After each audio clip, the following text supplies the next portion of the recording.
It all starts with figuring out uh, where in which industry I'm working on, where I really wanted to be, and what I'm really what I really wanted to do.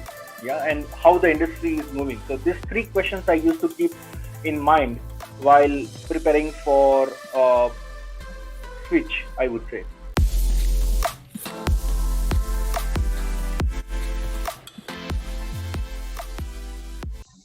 Hello, everyone. Thank you for joining us back to Growjunction's YouTube channel. Today, we have with us Mr. Kunal Parekh, who holds more than a decade of industry experience, whose main interest lies in developing data-driven products. He has worked for a variety of companies ranging from Infosys to Shell to now as a senior program manager at Microsoft. Sir, it's really a great privilege to be having us here with you and hosting you. I really hope that you're doing well. Yeah, thank you for asking, Manasvi, and thanks for the brief introduction about me. I hope you are also doing well. Yeah, likewise. So just I've given a very brief introduction about you. I would like you to now take the opportunity to give our audiences a good introduction about yourself so that we all can get better acquainted with you. Sure, more than happy to do it. Hello, everyone. Thanks for listening to me. Um, so, my journey in the product management started off a couple of years back. I'm having more than maybe approximately 13 years of experience by end of this month. Um, so I'm playing the role of a senior product manager in Microsoft right now and working for one of the biggest data platform team in the world. Uh, Before that, I was working for Shell, where I played multiple roles, starting from product specialist to product owner to product manager, and worked on a variety of products ranging from customer products and to the technical products like data platform and etc. Um, and before joining Shell, I was working for Infosys, where I predominantly worked on consulting domain, and we were catering to multiple energy accounts across the globe. And there, I was predominantly playing the role of a consultant. So my journey, if you see the timeline, it started off from sales engineer, like the first experience before MBA, it was predominantly on sales, to consulting, Hmm. to energy, and now to technology. So Hmm. that's how I will summarize. Yeah, absolutely. I really like the introduction since I just gave the name of the companies and you actually defined the roles that you played, the distinguished roles that you played there. So my first question is just the follow-up of your introduction. That what made you really switch from energy and infrastructure to consulting to now deciding to get into product management? Yeah, so I would be uh, making this particular thing is more on the technology product management, I would say, because Microsoft is a technology company and also it is having variety of products. Um, but it's really a nice observation, I would say, from the timeline that I have transitioned from one company to another company, not only from switching companies but also switching domains, Hmm. right? So it all starts with figuring out uh, where in which industry I'm working on, where I really wanted to be, and what I really wanted to do. Yeah, and how the industry is moving. So these three questions I used to keep in mind while preparing for switch, I would say. So when I say switch, people will take it sometimes like, okay, maybe switching companies is always good for growth. Hmm. I agree, but also it costs you a lot from moving from one domain to another domain, and it starts with your learning curve, right? So if you consider yourself as a kind of a professional, you always need to ask yourself maybe three questions to yourself, which which is what I did, like where the industry is going, Yeah. where I'm really working right now. I know technology industry, where the industry is going right now. Um, what I really wanted to do. Do I really wanted to be in this domain, or I wanted to switch my domain? Um, and where I really wanted to go, right? Because there are multiple options are there, right? So if I take one slice of an example, um, recently when I switched from energy domain to technology domain, I was thinking way back in 2019 before pandemic that where I really wanted to be, and I thought maybe data platform is something which is coming up, big data and so and so forth. And I thought, and there I transitioned myself from product manager to a kind of a technical product manager in a way.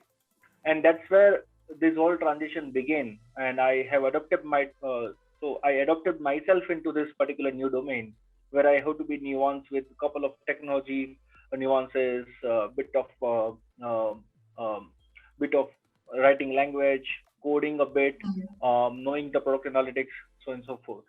So, and that was a recent example. But when I transitioned from consulting to energy, my focus was predominantly on moving into product management. And that's where I thought maybe moving from consulting, Infosys consulting, to maybe to uh, Shell as a product company. And there, that time also, they were like moving into a product management. They were adopting the product mindset. So it all starts with these three questions, which I have explained earlier. Okay. I hope that answers your question. Absolutely. So, because this product management is a term, as a term itself, is something which we constantly hear about, which is also something that we constantly are seeing a lot of people or knowledgeable people are actually creating or curating a lot of courses around it. So, as a person who is fairly new into the domains and might not have a lot of knowledge, how would you define that term for that person, so that a student can understand whether this industry or this domain is for him or her or not? Yeah, so like if I understand your question correctly, you are asking for the aspirants who are maybe either graduating or are already graduated, not into product management, and all those who are aspirant product managers in the and becoming part of it, right? So maybe I will answer it in like maybe three bullet points. Like initially, product management is anything and everything related to building, shipping, making the revenue from a single idea. Yeah. Okay. It's not a time-bound activity, unlike project. Project, it used to be a time-bound activity for like 2 years, 3 years, 5 years, 10 years. Product is ever evolving thing, right? Look at the products which you guys are using right now, which we all are using right now. Take an example of maybe Amazon, or maybe Zoom for that matter, or maybe anything and everything. That's what I'm saying. How that evolves.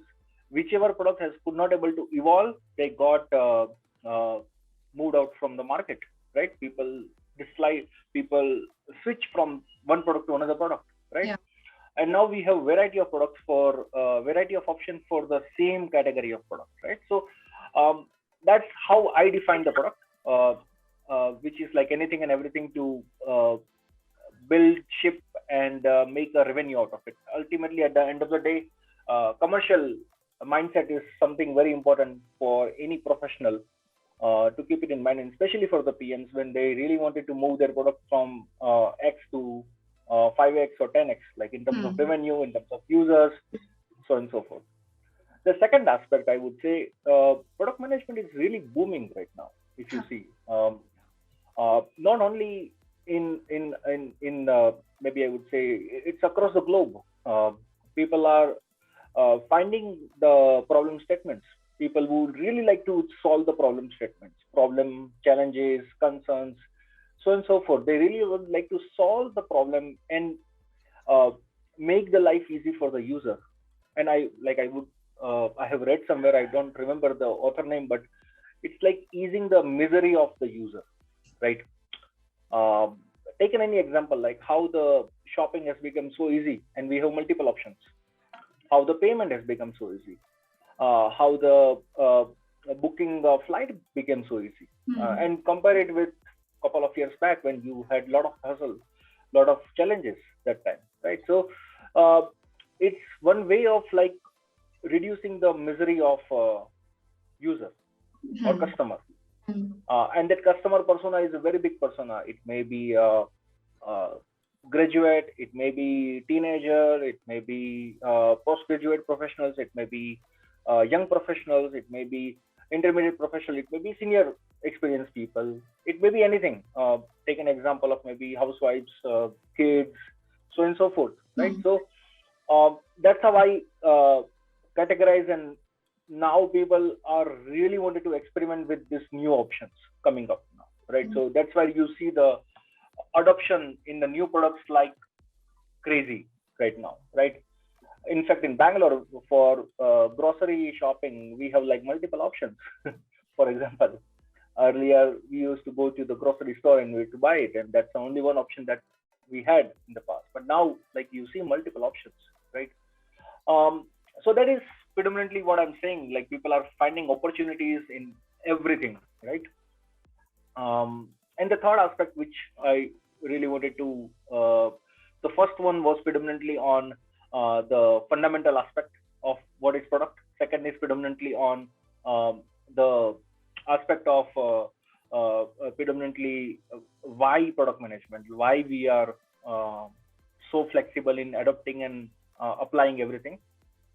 And the third is uh, predominantly the transition which I see from project mindset to product mindset. Like in completely in IT industry, if you see, we are moving from. I guess we already moved from, but gradually we are moving from the different methodologies. So product is one of the methodology which everyone wants to apply, where they see the importance of the new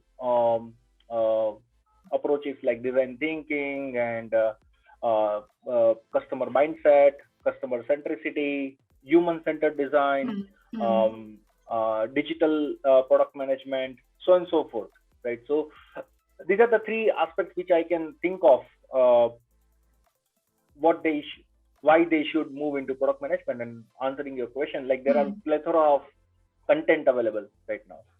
So uh, yeah, that's what I will summarize. Yeah, sorry I took like more than a couple of minutes, but I hope that answers. Yeah. No, no, truly, your experience is clearly showing, and you've really nicely curated it into 3 points. And I really hope that the listener can actually take some insights from the same. Now, while I was going through your LinkedIn profile, I realized that you've done your PG program twice. So, and also from different domains. So, I wanted to understand like how these were different in terms of learnings and also experience, given that the one that you've done recently from IIM Indore was just done last year. So what was the Yeah. mindset like, and what made you decide that you would want to do it again? Yeah, that's exactly like complementing to my first answer. Like where I really wanted to be, what I really wanted to do, and where the industry is going, right? So I won't like repeat that particular part, but what I really wanted to like clarify over here is like the first MBA which I did, or maybe the only MBA which I did, it was in 2010. That time, like I thought maybe going into energy industry and doing a specialization in energy would be something which I really wanted to pursue that time. And I still believe like that domain was like really niche domain in a way.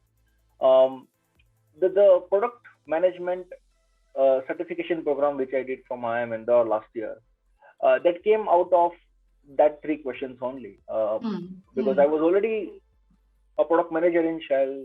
I was already applying a couple of product management nuances, design thinking, wireframing, and prototyping, and so on and so forth. But the end-to-end approach of the product management was, I thought it was missing. Yeah. And the reason is like applying product management in every product is very different. Like it's very I would say like it's different from different products. Like no company maybe can apply the end-to-end product management, right? So every company, they're having their own challenges on the product management.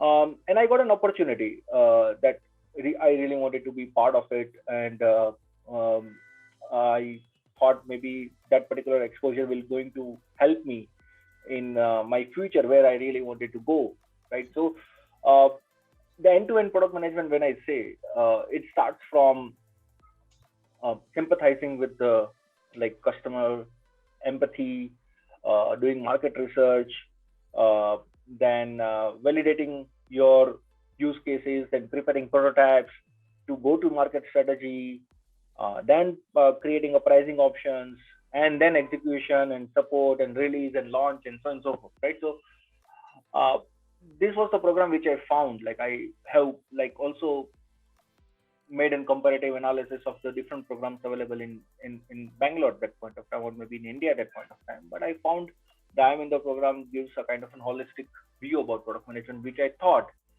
would be good rather than uh, making it specialized only for maybe data driven, or maybe specialized only for the product design point of view. Yeah. So that was the main reason like why I wanted to have a holistic approach rather than a specialized approach. Okay. Okay. So my next question is also a very follow-up question. Like these days, it's a fad to take a lot of certifications. And also from a LinkedIn profile, I've seen that over a year of like 10 years and more than 10 years, you have more than 25 certificates. But these days, it has become a fad to collect a lot of certificates. I don't understand if it still holds a lot of value. But like in comparison to doing an executive program, because it is specially designed for people who are working actually and who hold a lot of experience. So, do you find it as a good substitute for one to not get into an executive MBA, rather do a course? Because these days we have a lot of platforms for providing this sort of knowledge. Do you really find value in that? And also for people who are young, what should their approach be like? Do you have any tips for the same? Yeah, so having certificate is good for your profile, as you Okay. can see. It it shows like you are having a mindset of continuous learning, Yeah. or I would say learning maybe every day, every month, Mm. every year. Um, and you have an option like you can add it in LinkedIn profile. Uh, Mm. but from the certification, you get a point of view till you are learning that particular part, right? If you really wanted to apply, then you have to apply it while making it customized to your own experience, to your own like think of a product which you want to build, like which you find maybe as a kind of a misery for you or maybe for your family, and think okay, maybe let me make a product out of it, applying Mm. that fundamental Mm. concept. But Yeah. very few certifications uh, um, gives that kind of exposure, and that's why I did that particular program. Maybe I missed that particular point of mentioning, because that time in the program from I am Indore, I could actually able to apply all the concepts. Okay, and that was an assessment. So um, uh, having certificate is like a one way exercise. What I would uh, see in that way, it's a one way of exercise where you don't know anything about product management, you don't know anything about product design, you don't know anything about data management, you don't know anything about data integration, and so on and so forth. And maybe LinkedIn can help you getting that particular exposure. Maybe product school can give you that exposure on the product analytics. Maybe Coursera can give you an exposure about modern product fundamentals, so on and so forth, right? Yeah. So I really recommend people to go for the certifications as long as they could able to apply the concepts and nuances into their life, professional life, I would say. And also if they could able to apply the concepts in a way where they can able to reap the value from it, right? So I followed a couple of like when I thought maybe I really wanted to be in the product management, which all certificates should I go for? Like I found becoming a product manager,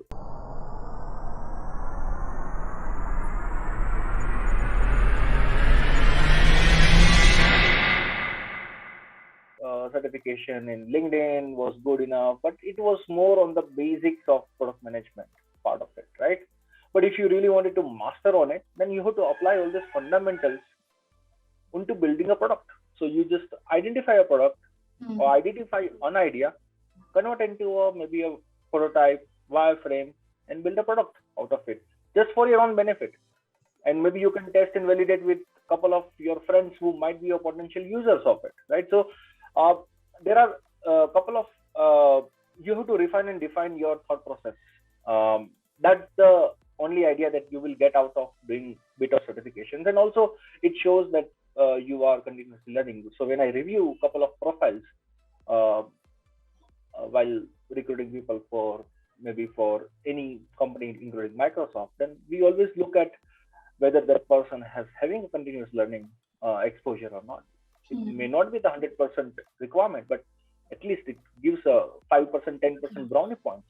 Mm. So not a quantitative, but qualitative. Okay. Yeah.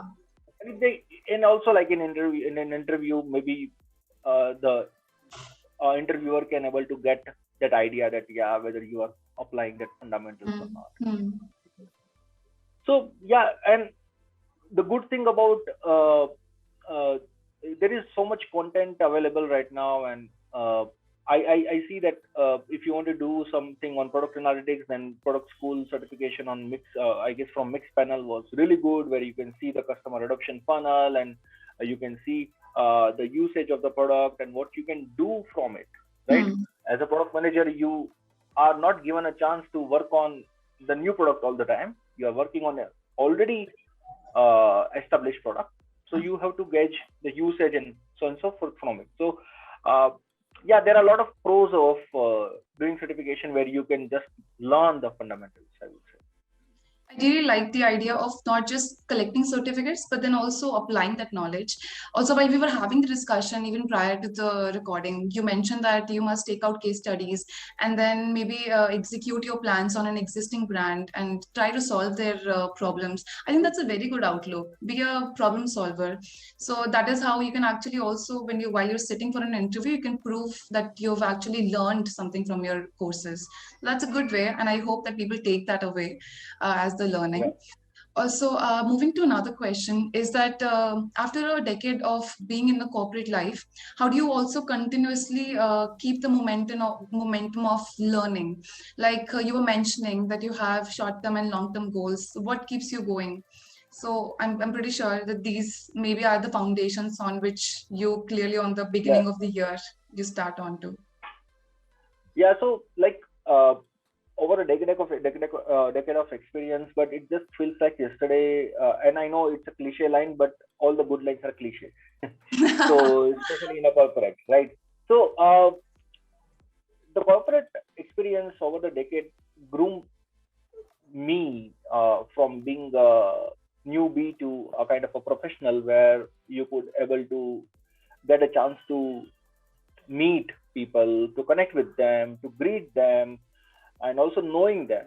They're Hmm. coming from diverse background, and having different expertise and knowledge and interest and so on and so forth. Right. So ultimately, it's a good meeting ground, I would say, where you are not actually delivering, but you are also gaining from the corporate, right? So, uh, taken for example, wherever you will work, I guess you will get a chance to meet people. It would be good to have that kind of conversation where you can learn from that person, their interest, and a lot of interest will be developed over the time, right? So um, and I also believe like the learning has no age. In fact, uh, uh, I would be having the same energy as I had my very first day on my very first company. So it just feels like yesterday, like as I said earlier, and I would just conclude on that part for this question. Yeah. Okay, but I would want you to share your short-term and long-term goals because that was one Yeah, aspect yeah. that I vividly remember, and I would want the audiences Yeah. to even So know. yeah, yeah. Thanks for like reminding me, Manasvi. So like for every professional, I guess they have to keep like two or three things in their mind whenever they plan for their future. Yeah. Like they have to keep at least like uh, the first question they have to ask to themselves is where I really wanted to be in next maybe 3 to 6 months, or maybe 6 to 12 months, that I would consider as a short-term goal. Mhm. And the next question they should ask is, once they have a clarity on that question, then the next clarity would be like where I really wanted to be in maybe 2 to 3 years down the line, right? So if I would have decided that I would really wanted to continue in consulting, then I would have not switched, right? But I thought maybe it's a right time to move into from consulting. I already had like good uh, 4 years or 5 years of experience in the consulting domain, and maybe let me try something in the energy domain. And I got a chance to be in energy domain for good 5 years, and then I got into this technology domain. Or any which way, like just an overlap, but you always have to decide what is your short-term goal and what is a long-term goal. And it's not only for the experienced professional, also for the graduates, uh, also for those who are pursuing their graduation right now and those who are pursuing their post graduation right now, they have to decide. They have to have an option. Like this is my first option, this is my second option, and this is my third option, right? So you always go with your expertise as like the first option, but you also need to have your backup plan as well. That okay, if this doesn't work out, then what else? Yeah. So because there are multiple options available in the market right now, and I strongly believe that having the clarity in your thought process will definitely leads you somewhere which is not an undefined territory. You won't be surprised that much when you get that job, but you would be having a bit of like a rough idea that yeah, this is the sketch, and that's how I really wanted to paint my future, right? So it's bit an abstract, I would say, but this is something which I believe that every professional should, or maybe every aspirant professional should keep in their mind. Yeah. I really like that you mentioned that there should be clarity in the mind. I also remember that you mentioned that one should also take into consideration the future aspect of that domain, like if that domain is going to be booming in the future or they're going to go down. Also, you mentioned that you should know when the right time is to leave. So I think that is how I think you've made your decisions, and it's clearly worked out fairly well for you. Yeah, that is also something which it comes as a part of a sub question of the questions which you ask yourself, that where I really wanted to be in next 2 to 3 and where I really don't want to be in next 2 to 3 years, right? So that's how you decide your future transition, right? So that's what I'm basically saying. Like you need to like identify where you really wanted to go in maybe in short term or long term, and where you really don't want it to be. So if you have that level of clarity, then I guess if you get multiple options also, then you are like very clear that yeah, these are the options I really wanted to pursue, and these are the options I really don't wanted to pursue. So I don't want to invest my energy into that. Yeah. So that's maybe a kind of a rough strategy, I would say. Maybe that is something which maybe everyone should keep it with them. Good one. Like I definitely will keep that in mind. I really like that. I also made a note of that. Also, moving on to the next question. Now switching gears. Now, as an interviewer, what all qualities do you expect for a fresher, especially? I'd say because as a fresher myself, I find myself struggling answering a lot of questions. So I can only sympathize with people who don't have that much corporate experience. So for a fresher, what all qualities would you be looking forward to, lest you would want to select that candidate? So maybe I guess I would say fresher in terms of like pursuing their post graduation in an from a MBA college, reputed MBA college, right? So I would see like I would not go for the qualities, but I would go with an expertise, like with couple of expertise that they need to have, or maybe couple of area of uh, uh, uh, things that we need to consider, right? So in the especially answering the question from the product management aspect, I would say it always starts with like you are in a product management domain, you wanted to solve the problems and you wanted to build the product, right? So you have to have a bit of an empathy for the customers, right? So you need to know like why I am solving that problem, right? Because the whole engineering team will going to ask you that question throughout your career. So and also like along with an empathy, along with getting into the shoe of the customer, I guess it would be good to frame that problem statement into like high level use cases, right? And if maybe I guess maybe a additional part would be maybe if you can able to create a kind of a wireframe on top of it. So that would be something which is like a really good thing to know, at least from the product management aspect. Maybe go to market strategy and maybe pricing and everything. I guess it comes with an experience, I would say. But yeah, this is the basic aspect that which the market is expecting from the postgraduate professionals, I guess, maybe postgraduate students predominantly, who wanted to pursue their career in product management. And along with this empathy, you need to have a really strong analytical analytical, I would say, mindset to identify the market potential, to also identify the customer segments. I know it's kind of a marketing kind of an answer, but these are the things which you need, because if you are building this particular product as like you are the only product available in the whole world, I don't agree with that because there must be something which is there. It may not be disruptive. It would be a complementary product which is also available in the market. Maybe it may be a new product altogether. I don't deny on that. But again, with that also, like in order to know the market potential, customer segments, targeting, promotions, so on and so forth, all these fundamentals will going to help you a lot. And maybe if I really wanted to add the last thing, you should know the the strong points and weak points of your product in a way, like all strong or weak points, like SWOT analysis, pastel analysis, and all this, like the couple of frameworks, right? These are the established frameworks, uh, like business model canvas and so on and so forth, to know like how to make a good product statement, vision statement, so on and so forth. I know I covered a lot of points, but if you like, if I jot down in like 2 3 bullet points, like it start with maybe customer empathy, customer centric mindset. Second is predominantly on like the strength and weakness of the product, which is having a lot of templates available in the market. And third is predominantly on having that ability to understand the market potential. Because sometimes it's not only to build products, you can also buy the product. You can also recommend your company to buy the product rather than building, because maybe the development effort, deploying effort, and all might be too high.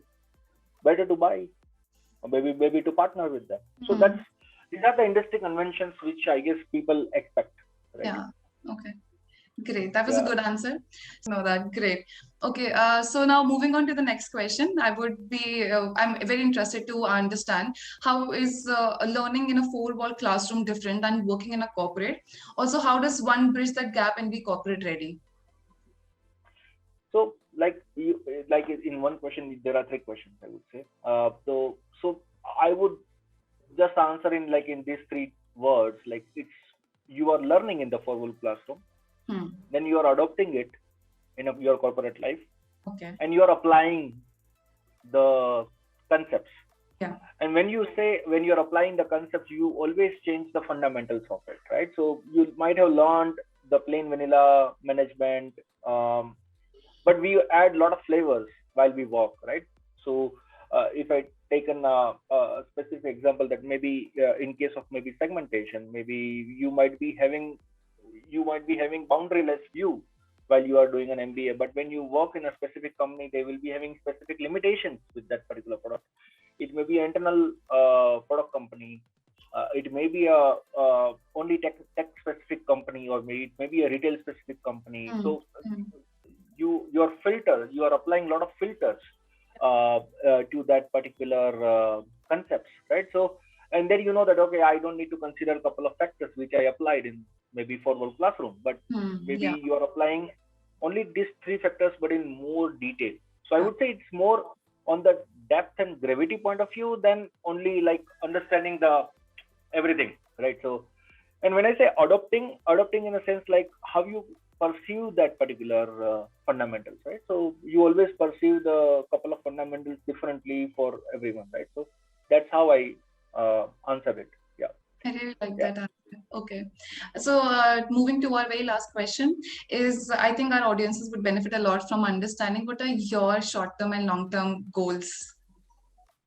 Yeah, so that's like a tongue-in-a-cheek question for me now, because that's what I have explained earlier. But yeah, so as I joined Microsoft since last couple of months, approximately 5 months now, my short-term goal is like really wanted to be in this particular field, in this particular technology product management, I would say, or maybe in the big data platform team, and wanted to establish myself over here, right? Because it's one of the kind of a dream job that I had an opportunity to be part of. My long-term goal is predominantly moving from one step further from big data to predominantly into data science, machine learning, and artificial intelligence. Also applying product management fundamentals, but into that domain. So it's a complementary domain, I would say. Yeah. So yeah, that's I my remember. goal so far. Yeah. Great. I remember you mentioning that even consulting and product management are overlapping fields. And I also mentioned that, and clearly it shows that you're somebody who actually also applies their learnings and who constantly wants to be a learner. So, but really, I hope that whatever you do in all your endeavors, you definitely achieve all the heights. And well, this is all from our side. And from on behalf of all the entire Growjunction family, I really thank you for finding the time on a weekday, on a very busy weekday, on a 5 p.m. And with that, we'd like to conclude this session. Thank you so much. Thank you very much, Manasvi. Thank you.